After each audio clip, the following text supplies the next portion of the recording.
Welcome, everyone, to another episode of the Okayest Trapper podcast. Here in the Mountain West, this weekend was the opener for archery elk across many states. And anyone who did not take advantage of our sponsor, Mountain Tough Fitness, earlier this year may be regretting that in the high country. However, don't fret. For most of us trappers, we still have another month or more before our seasons kick into high gear. So if you haven't, go to mountaintoughfitness.com, use the promo code OKS30, and prepare yourself physically for your best season ever. Now, today I am talking to somebody that I have been extremely eager to chat with for some time now. And it also happens to be the first time that we are going international. Sorry, Canada, I don't count you. My guest is the host of Man Eats Wild TV on the Outdoor Channel. He's a hunter, adventurer, conservationist, and a restaurateur. By way of Montana for the next few weeks, Mario Kalpou, welcome to the show. Thanks, Tyler. What's going on, man? Just enjoying the outdoors. I know we mentioned a little bit off air that we were, I'm doing a lot of muzzleloader prep. My archery season's getting cut a little short, and I'm doing a late season archery. So just the normal September buzz of getting traps prepped, everything else. And you happen to be in Montana right now too, right? Yeah, I'm in Big Fork right now and loving it, man. The weather's perfect and it's just, how can you not like Montana? Yeah. Now, the bio I introduce you with is amazing. I love eccentric people who don't fit neatly into a mold, and it sounds like you fit that bill. But seeing as this is a trapping show, just to get started before we go into your background, I have to ask, what's the first memory in your life of ever being exposed or seeing trapping? Not necessarily you doing it, but what's your first core memory of ever being exposed to somebody trapping an animal? I think it's probably rodent management on my grandpa's farm because there's a lot of that going on. It wasn't very primal. It was kind of modern traps, I grew up on a pig farm, and we used to have orchards and grow strawberries and figs and citrus and stuff like that. So my grandpa used to, catch. Well, this is back in Australia, so we probably have different rodents to you guys. But yeah, he would set traps everywhere, bit of poison, bit of actual traditional traps, and we had a lot of snakes as well. So yeah, that was probably we used to see that stuff when I was like 4 or 5 years old, so I'm kind of used to all that kind of stuff. But nothing as advanced as what you guys get up to. Yeah, well, I mean, we'll get into that a little bit too. But growing up in Australia, what was that like? I mean, the two places you lived, were there active hunters, trappers, or anybody you looked up to, or was that something that evolved later in your life? No, I grew up around it like as a young. It was weird, man. For me, like I grew up around the country lifestyle and the outdoors as a young kid. And then my parents separated and I ended up moving to the city. So I had like this weird life where I sort of had that really heavy in my earlier years, then was dragged into the city for a bit. And then, I just always was attracted to going back to the outdoors. So, it didn't take me too long to start getting into hunting and fishing in my early teens. And then I was just obsessed, man. I've been doing it for 30 years now. Like it's just part of my DNA now. I think it's part of everyone's DNA, but some people have the opportunity to tap into it and others don't. And it's a good question. So you grew up, were you in Sydney? Was that the bigger city you were in? Yeah. So we grew up out in Western Sydney, which is quite like once you get out of Sydney, if you drive about an hour and a half, 2 hours out, you're in the country, right? So you're like it's property. So, but then obviously Sydney itself is a big city, like any other city, any US city. It's got big buildings and it's cosmopolitan and it's all that. Do you remember as like a young teen, like you'd been exposed to hunting and things as a kid, you're kind of now in this like pseudo suburban state, but you said you really started to get into hunting in your teens. Like, what was it that drove you back to that? Did you not like the friend group you were in within Sydney? Was it just like the traffic? Like, what was it as a young man that made you say, no, this isn't for me. I don't want that penthouse in the top of a building in Sydney.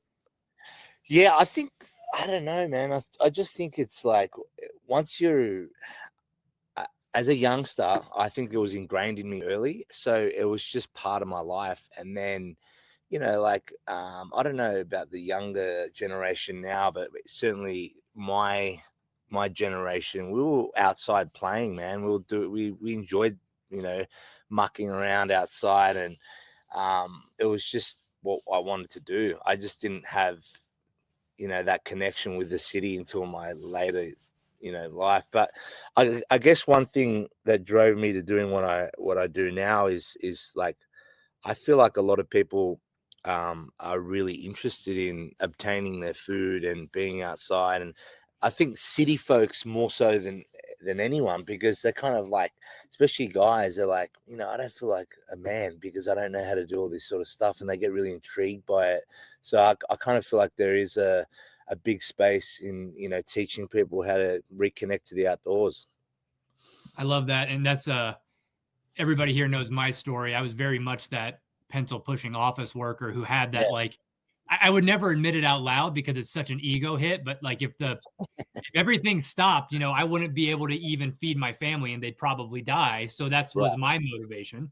Yeah, Um, but you speak a lot to that, and I fully get that. And I think your show encompasses that kind of wanderlust that a lot of men, especially in big cities, might have and not be yeah. able to act on or too afraid to act on. But before we move there, as a kid, from what I know about you, like you were pseudo suburban, you were getting out hunting, but you also grew up in and out of restaurants, which I find absolutely fascinating. Do you remember your favorite part about living a life like in the back of a kitchen? Did you have a favorite dish that made you fall in love with the art of cooking that you can remember? Yeah, like definitely, I have got European background, so food is a huge part of our culture. And I think the other part of growing up around the roots of the food, like seeing it grow on the farm and then seeing it go to the plate. Again, it's a nostalgic thing that was ingrained in us as kids. I had two sides of that. One was my dad's side, which was the farming background, and then on my mother's side, my grandpa was a really good chef and quite a big deal. So I saw the whole thing from start to finish, from the ground up, and then on the plate. So it's just what you did. I think as a kid, you don't realize how much your childhood molds, your adulthood. And for me, I didn't even know what was going on until my later life. I was like, shit, this is why I'm into all this stuff, because I've just been around it since I was a baby. Do you remember like that moment that you had that realization? Was it talking to some like corporate jockey that was like, hey man, like that kidhood you had was not the norm. Like you're a little Yeah. bit of an oddball. Yeah, I don't know. It was just part of life for us, man. I never really, it just sort of happened. And then I guess even now, I kind of don't even see myself as some awesome cook or anything. Or I just do what I do. And it's other people that say, oh man, you're really good at cooking, or you can do this stuff really well. And I'm like, really? I don't even know. Just doing what I love doing. So yeah. Well, I mean, I'm sure if you're in elk camp and you're probably like Yeah. making creme brulee or something, that's probably what's getting you in trouble, Mario, just so you know. Right. Yeah, yeah, no, that's right. Sometimes it's hard because some people are like, what do you think of my cooking or this? And I'm like, yeah, we could work on that a bit. That just comes with being, a professional and growing up in that. But an interesting thing, like you said, this was just life for you. I'm interested to know, like, being around like the butchering of animals, whether that's from the pigs from the farm to the restaurant or whatever the connection was. Did you Mm. pick up any tricks from a butchering perspective that is like stuck with you and comes in handy that either blows people mind that you show it to, or any little tips and tricks from a butchering perspective? Oh man, there's so many of those. It's hard not to like, and I still learn all the time, because I guess what the amazing. Okay, this is a really good point to talk about.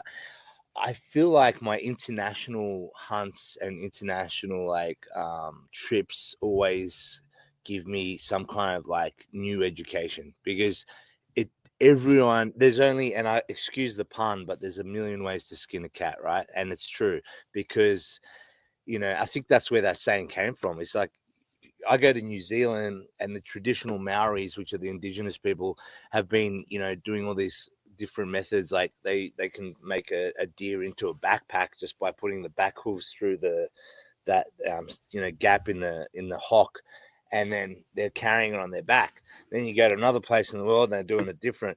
You guys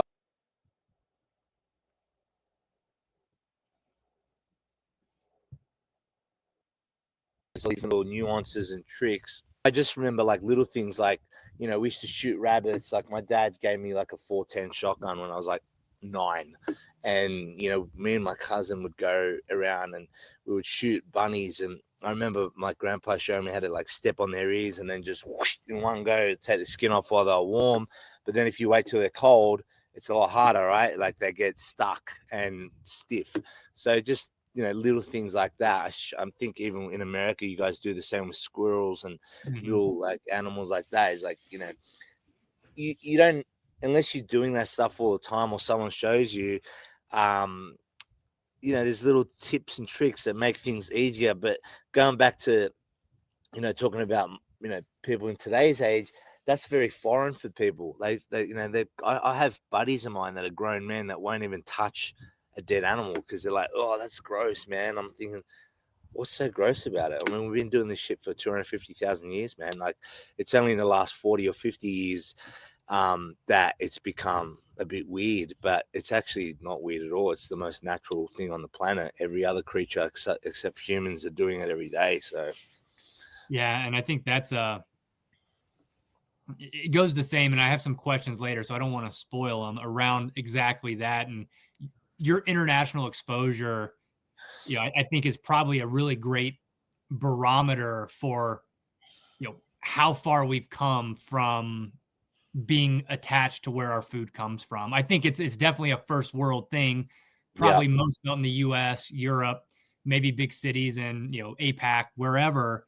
But when you look at the vast majority of the world, people are still living close to their food. They're butchering their own food. They're, catching or, pursuing their own food, which is amazing and a good segue into Man Eats Wild TV. So, can you give me a little bit?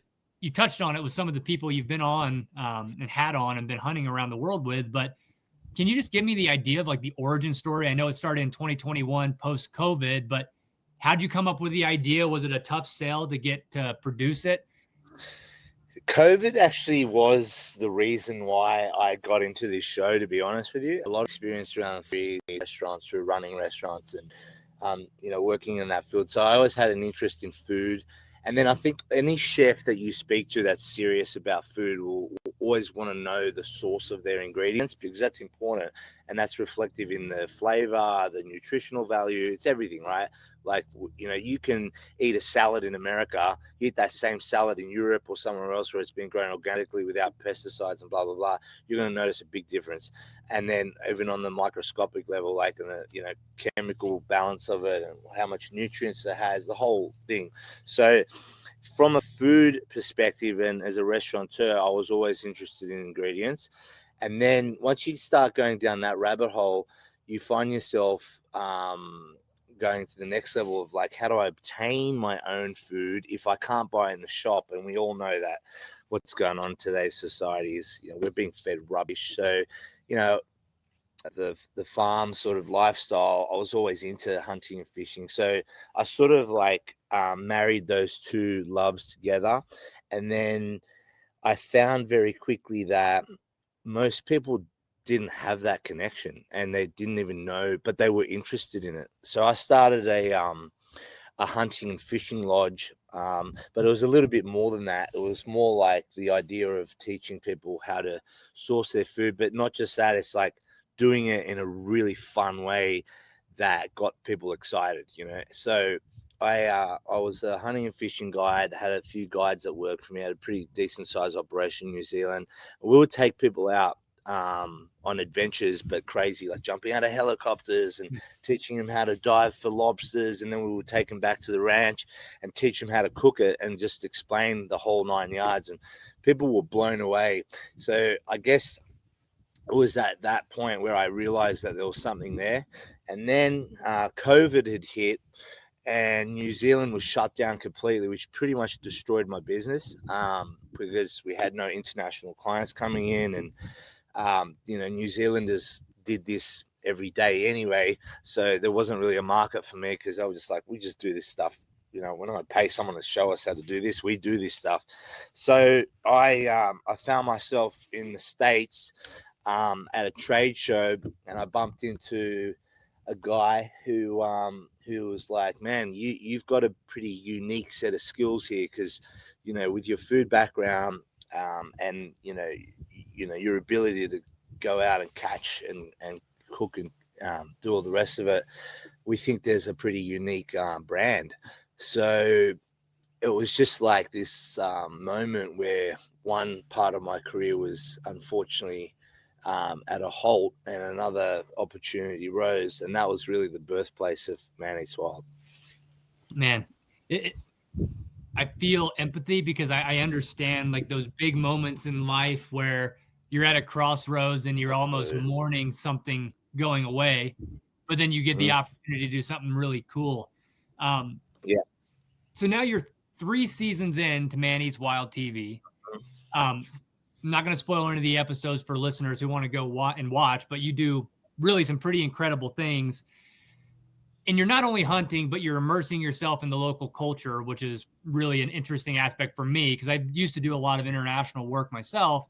Yeah. But my question is this: in all of those cultures that you've been able to explore through the show or before, how has trapping played a part in their day-to-day lives? Can you think of like a particular culture, whether it be trapping fish, small game, large game, where you saw that as, something they just do day in and day out to maybe augment their hunting and other stuff that they're doing to procure food?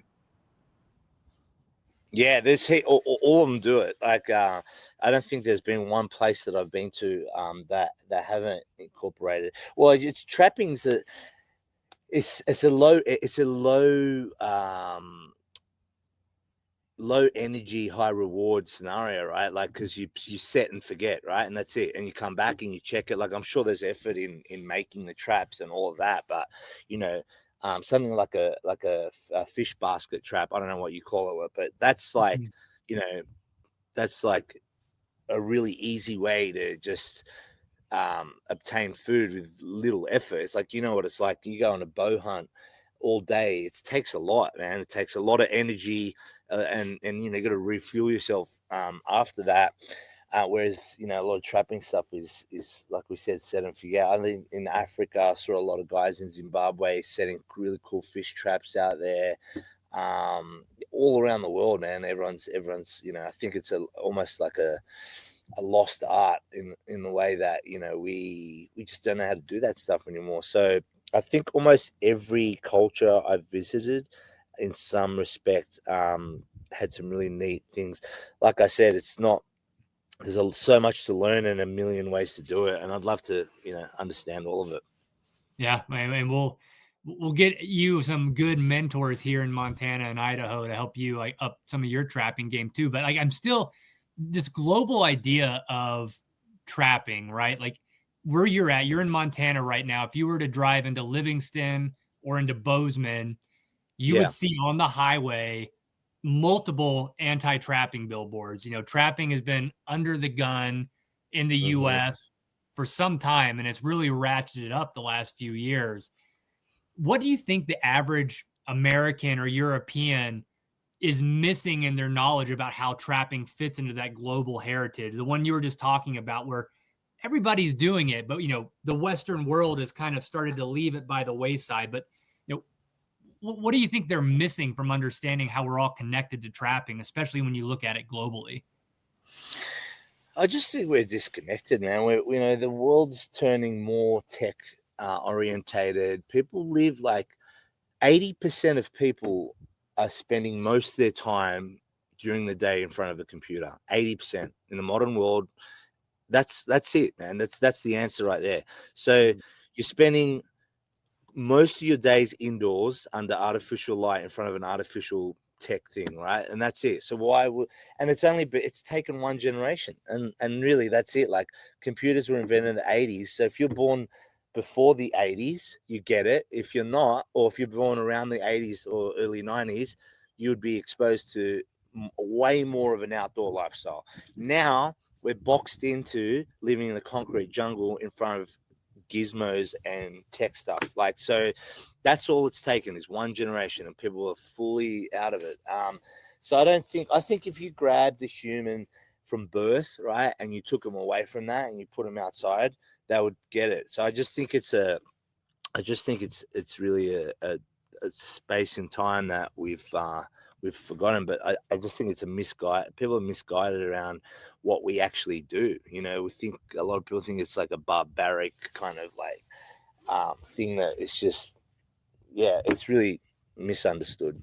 Yeah, I think that's the hardest thing I have explaining to people who don't hunt, trap, or even Yeah. fish is the idea that hunters, trappers, outdoorsmen, and women really care for the animals too. I think we are the ones Yeah. who are most prominent in the conservation efforts, the conservation talks, but it's an uphill battle. And for me, I see it with my kids because we live way out in the boonies, and there's still Paw Patrol. Don't get me wrong, Paw Patrol comes into our lives, but my daughter was out on the doing some animal control work with beaver with me the other day, and she understands at 3 years old the life cycle of death, that we're going to eat that animal, that we're going to turn that fur and that hide into something wearable that she can sleep with in her bed and enjoy. And I guess a question like, how do you think we solve that for the larger masses? Like, how do we start to expose people to this lifestyle and the benefits and the,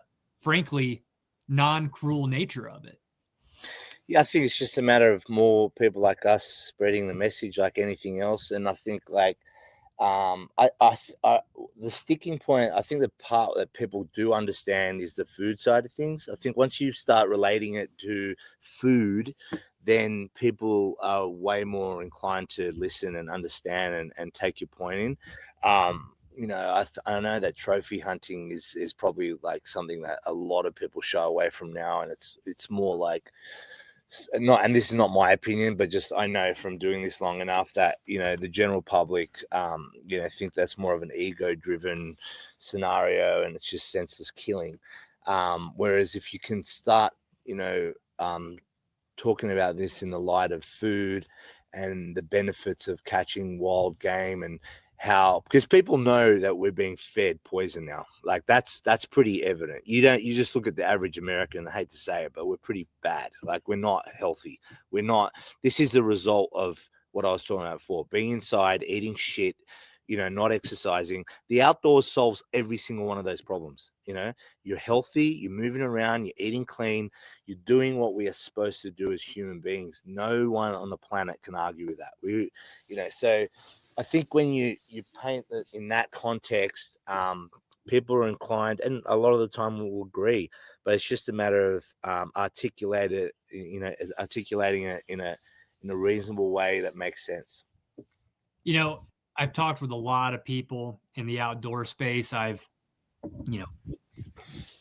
done my own thinking around this, but I think how you just put it is the most concise and accurate, which is the obesity epidemic, the food problem, the health problem. That's all solved by the outdoors. You said it gets you out there to exercise. The food it provides for you is healthy, and it just starts that cycle again. And I think that's we'll be using that clip for sure, because that was really well said and in one sentence. Yeah, well, it's true. You can't hide from the truth, man. Like, everyone's got an opinion, but the truth is the truth, right? So, if you go back, I mean, I've never seen an unhealthy, fat Indigenous person in my life. They're all shredded. They've all got great families, and they're all happy. You look at them, they're smiling, man. They got nothing. They have not $1 to their name, but they're the happiest people I've ever seen in my life. And that's because we as people, we don't need much, man. We just need a good environment, a good tribe, good happy. That's all. Even people that I know that have made a lot of money in the modern world, they all go back at the end of it when they're old, and they say it's just all about family, man, and it's all about being happy and doing the simple things. And that's what being outside and living a fresh lifestyle is about. It's just the simplicity of being human. Yeah, I always think, when I think about even my own story, I'm sure it's the same in Australia, Europe. those that were born in the early 80s, late 80s, early 90s, we were taught to, follow the path. You want your white picket fence house, you go do your knowledge working career, you go to university, you take on this debt. And I think the interesting thing is there's so many people now, like you mentioned earlier, who realize it was all a lie, right? Like we were told this is what's going to bring happiness. You get the people who get there and achieve it. Some knock it out of the park, some barely get there. But then when you're holding the thing in your hand, that consumerism, that, I've got my house, I've got my mortgage, I've got my family. Where's the joy? I'm in this neighborhood. Every house looks the same. I'm driving an hour both ways to work. I come home, I can see my kids. I think that's what people are doing. The curtain is down. People are seeing it's all a lie. And, I think folks like yourself and myself, who maybe saw it a little earlier, are at a bit of an advantage where we can be those evangelists to say, like, hey, there is a different way, brother. There's a different way to do it. Yeah, I think balance is the key, man. Like, obviously we need money, we need all these things. That's important, but you don't want to be. I mean, I can't think of anything worse than in being like a dad with a family, and you're working so hard for all this shit that doesn't matter to see your kids 2 hours a week. You know what I mean? And then your wife's not happy because she's never seen you. And then for what, man? For that, that better car or that bigger house that you're never fucking in. Like, that stuff is, it's a trap that's been created, and we're made to believe that this is the only thing that matters. And it's just this big race that everyone's in 24/7. Yeah. And, we're talking about the US right now, but what about Australia? Like, is it in the same vein? And then on top of that, a follow-on question is, Australia from a hunting and trapping perspective, are they pushing for, the removal of some of those types of activities similar to the US? Because we're talking about getting back to the woods, but now there's also less opportunity because people are trying to take some of those rights away. Yeah, Australia's pretty. America has way more interest in all of this. To be 100% honest with you, Yep. I was just going to say Australia is very restrictive. It's not what people think in the way that it's probably looked down on more than America. Americans and just American culture in general is very pro. Rights and all of that, and people embrace the hunting and fishing culture and the outdoor lifestyle, whereas Australia is not as open about it. It's limited, so that's another reason why I kind of moved out here and even moved to New Zealand, because New Zealand's completely different.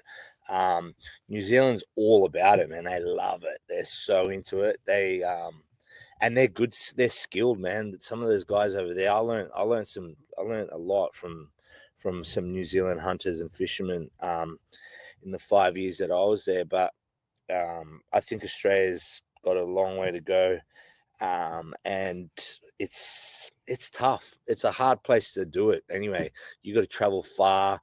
There's a lot of crazy critters there that are very nasty too, so it's not exactly the nicest place to go walk around in the middle of the forest or bush. Australia's got a long way to go with it, but there's still a lot of opportunity there. Like there's guys like Adam Greentree and some other dudes that I know that get after it. And the Northern Territory of Australia is a pretty cool place to go and hunt. And then again, there's a ton of things that can kill you out there. So that's an interesting place to do it all. But yeah, I prefer the States for sure. And you've literally done almost every method of take for animals, like whether that's bow hunting, rifle hunting, trapping, gigging, whatever. What's the method of take that has been most meaningful for you to try and, either pursue or master? Like what's been the most connection back to like a primal past that you've had? It's bow hunting 1000%. To me, it doesn't get any better than that, man. It's I've been doing it like anyone else, like years and years, but I still get that crazy ass feeling of just adrenaline, you're just shaking. It's crazy. Every moment is just like primal, man. It's like you get that. It's so hard. Like it's never easy. I don't care what anyone says. Like it doesn't matter if you're doing 40 years, 50 years, whatever. Like it's super difficult. There's so many things that can go wrong, that do go wrong. It's dangerous. Like some of the stuff that I've hunted is dangerous, man. Like you can get killed pretty easily if you don't make. And what I like about it is like, it's really like, it's you versus the world. Like you can't pass the ball to the next person. It's all about testing yourself, and it's rewarding. Like it's like when you finally harvest the animal that you're trying to harvest, it's so rewarding. Like compared to a shop, I order a steak. Like when I'm eating that fillet, or I'm eating into a nice cooked piece of venison or whatever it is, or buffalo, whatever I've harvested, it's just such an awesome feeling. It's like, wow, I went out into the middle of nowhere with a little bow and arrow, and now I'm cooking this beautiful piece of meat. And it's the ultimate feeling. Yeah, and when you get to share it with others. But you've been doing this for 30 years. One question I always like to ask, especially for new hunters or new trappers, what's the biggest mistake you've ever made in pursuing an animal that you can remember that might have cost you either your own health, missing the animal, or something that just went wrong? Yeah, I feel like every time I've tried to rush something, it ends up being a bad. And you always play it out in your head, like I'll do this and I'll do that, and that's what's going to happen. And then you do that, and it's completely not what you thought has happened. God, yeah, I couldn't even tell you, man. Things have gone wrong so many times. They go wrong more times than not, to be honest with you. But yeah, I've fallen off cliffs trying to wrangle animals that have been wounded, not by me, but by people that I've guided. I've been bumped by big sharks, spearfishing. That was pretty bad. That one got me out of the water for a little while. It's nature, man. It doesn't always go your way, and we're lucky enough to be able to get out of it. Like if we lived in there, like proper indigenous people did, where you're in it, 24/7, you wouldn't last very long, man. There's a reason why people only live till 40, only a few hundred years ago. Yeah, and that's a good segue to my next question, which is, you've been hunting for a long time, you did guiding, and then you started the show. What had to change from your hunting tactics when you started to add in a camera crew? How does that now affect how you approach a hunt? It's so annoying, man. I actually hate it. I'm not gonna lie. It just does my head in. Like I understand that I'm trying to show people all this amazing experiences that I'm having, and that's rewarding, but it's really freaking annoying because like it's already a really hard thing to do already, right? And now you're adding all these guys behind you, and they've got a job which is trying to capture the moment, and they're not always like, I'm lucky I've got a couple of guys that are really experienced in the sort of that little niche of hunting, filming hunts, but I've also got a few new guys that aren't so savvy, and they make mistakes. Like they don't know, they don't understand the moment where you're not supposed to move, or how sensitive these animals are. Like they are freaks, man. Like yourself, like one little branch making a snap noise will blow out a hunt at 100 yards, or the wind changing. It's like some of my guys are, why can't we, it's just there, why can't we just walk towards it? I'm like, I don't think you understand, man. The wind, like if they can smell you from a mile away, so we can't go that way because we'll get winded or whatever it is. So I would say 8 out of 10 times we blow a stalk is probably because there's too many people involved. I'm not blaming my cameraman. I make mistakes too, but yeah, it's a lot harder because like I said, they're trying to move. They're playing around with their lenses. They're trying to get behind your shoulder, and there's critical moments that they just don't understand. And yeah, I think it makes it 10 times harder. How do you train them up? Like, is it just have to be experienced in the field and like let the mistakes happen and then you build those calluses, or like do you have them on some sort of regimen where you're like 300 lunges a day with your Nikon, make sure that you're Yeah, no, I'm pretty forward. Like, I don't have time to like just be polite about it. I'm like, yeah. it can be full on. Like, sometimes, well, it's hard because sometimes you've just worked your ass off for 4 hours to get into a spot, right? And then something stupid happens and you're like, dude, what the fuck? Like, but it's patience. And I've got a bit of a technique where we have our audio mic. So I've got a microphone here and he has a headphone in his ear. So I can actually whisper instructions to him. So like, I'll be like, don't move right now. And then I'll whisper it and then he can hear me try to like play it out like step by step. I'm like, all right, we're going to go to that tree. When we get to that tree, we're going to kneel down and we're going to stop. And then I'll look at him and he'll say, yeah.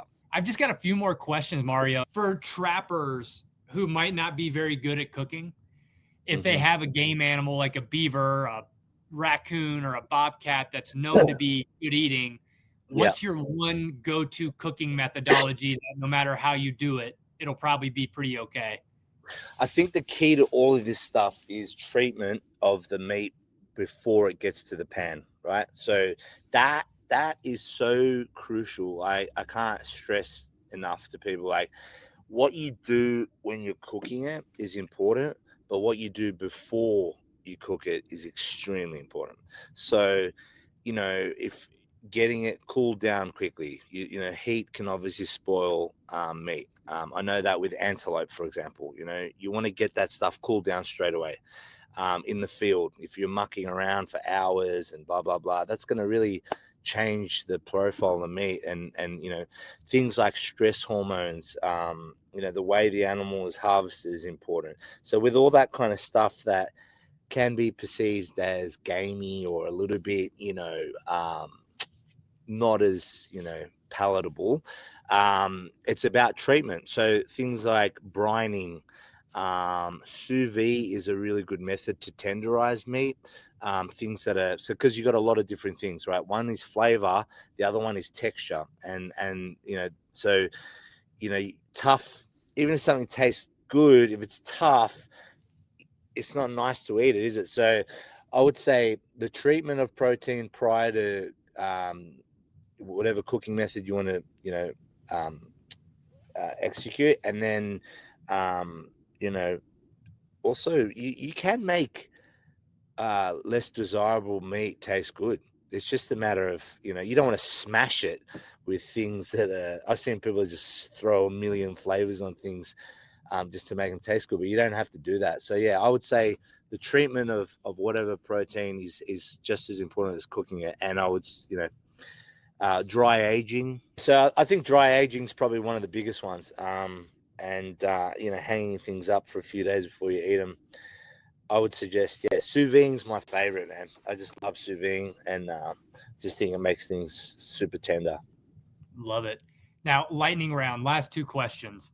These are ones I ask every guest, and I'm really excited for your answers. What's the wildest thing you've ever seen or come across in the woods or the jungles that you've explored? The wildest thing ever was wild/scary. I was diving for rock lobster in New Zealand, and I just come up, caught two really big crayfish, and I had a pair of great white sharks swimming above me. And the boat that I was that had dropped us off, where there was two of us, one guy was like 200 yards away. So when I came up to scream to like, hey, come and grab me, he was like really far away. So I'm like screaming my head off, like, come pick me up. And he's like, yeah, cool, man, you got two crays. And I'm like, no. That was probably the wildest / extremely scary moment for me. Man, I would have dropped those crays and started swimming, which was probably the bad or worst idea ever, I'm sure. But Yeah, all glad my logic goes out the window sometimes in those moments, and I didn't time after that. It actually did freak me out. Yeah, I believe it. Now, last question. So I always end with a hypothetical. So for $1 million, would you rather be stuck in a 5 meter by 5 meter pen with an angry water buffalo only armed with a stick for 15 minutes, or start an ayahuasca trip only to have your most hated enemies walk in the room and stare at you and taunt you the whole time? Oh, that's it. But so what is it? I get $1 million as well. You get $1 million, but you have to do one of those things successfully, which is 15 minutes in a 5 meter by 5 meter pen with an angry water buffalo with just a stick, or the ayahuasca trip where all your enemies come out and just talk to you the whole time. I'd go the ayahuasca for sure, because at least I know I'm coming out of that alive. Even if I'm ruined mentally, I know I'm going to live. That water buffalo, there's no guarantees there. Yeah, no, that's a critter I don't know if I have on my list of things that I want to hunt, especially seeing some of your videos and others that do it with a bow. Man, hats off to you. But Mario, I can't thank you enough for spending a little time with me on a Sunday while you're out here in Montana. What's next on the horizon for you? Can we expect another season of Man Eats Wild? Where can people find out more about you and what you've got going on? Yeah, we got some really big stuff going on with the Man Eats Wild show. I can't really talk about it right now, but we've got definitely follow that space. And then I've got another show I'm filming right now called United Plates of America, which is a road trip around all 50 states of America where I go hunt and fish and cook foods at different establishments. It's kind of like a restaurant dive bar sort of deal where I get wild food and cook it for people. And then this year, I've got some amazing hunting and fishing expeditions. I managed to pull a New Mexico elk tag, which I'm super excited about. Hunting pronghorn in Wyoming. I've got a mule deer tag in Nebraska. I'm going down to see if I can shoot a nilgai in Texas at the end of the year. And then I've got another elk tag in Montana here for rifle season. So I've got one bow, one rifle for elk. Catching bluefin tuna in Prince Edward Island in October. Some cool stuff coming up. All right, everybody. We'll catch you on another episode of the Okayest Trapper Podcast.